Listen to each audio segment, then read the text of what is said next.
சாணக்கியரும் வணிகரின் ரகசியமும் 2000 ஆண்டுகளுக்கு முன்பு மௌரிய பேரரசின் காலத்தில் பட்டளிபுத்திரம் இந்தியாவின் மிகப்பெரிய வர்த்தக நகரமாக இருந்தது. பல நாடுகளிலிருந்து வணிகர்கள் அங்கு வந்து பொருட்களை விற்றனர். அவர்களில் வர்த்தன் என்ற ஒரு இளம் வணிகரும் இருந்தான். அவன் மிகவும் உழைப்பாளி. ஆனால் அவனுக்கு ஒரு குறை இருந்தது. அவன் தனது திட்டங்களை அனைவரிடமும் பகிர்ந்து விடுவான். ஒரு நாள் அவன் ஒரு அரிய மசாலா பொருளை கண்டுபிடித்தான்.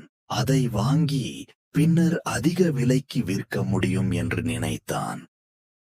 அவன் அந்த யோசனையை பலரிடம் கூறினான். அடுத்த நாள் சந்தைக்கு வந்தபோது அந்த மசாலாவை மற்ற வணிகர்கள் ஏற்கனவே வாங்கிவிட்டார்கள். அவன் வாய்ப்பு போய்விட்டது. பிறகு ஒரு நாள் நதிக்கரையில் ஒரு நிலத்தை வாங்க திட்டமிட்டான். அது கப்பல்கள் வரும் இடம் என்பதால் வணிகத்திற்கு நல்ல இடம். அதையும் அவன் பலரிடம் கூறினான். சில நாட்களில் மற்றொரு வணிகர் அந்த நிலத்தை வாங்கிவிட்டான்.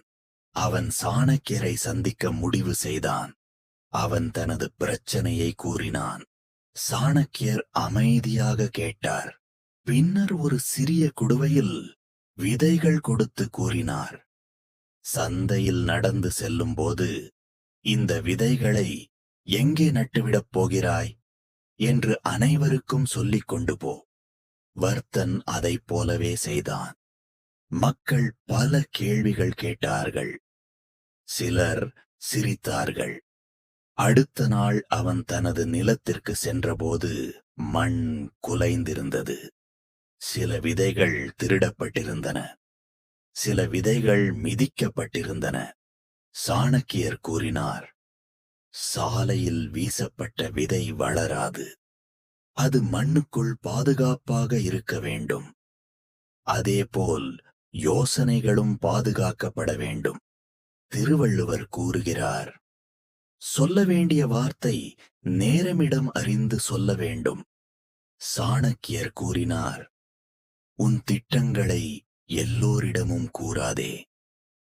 எல்லா யோசனைகளையும் அனைவரிடமும் பகிர வேண்டிய அவசியமில்லை. விதை மண்ணுக்குள் வளர்வது போல வெற்றி முதலில் அமைதியில் வளர்கிறது.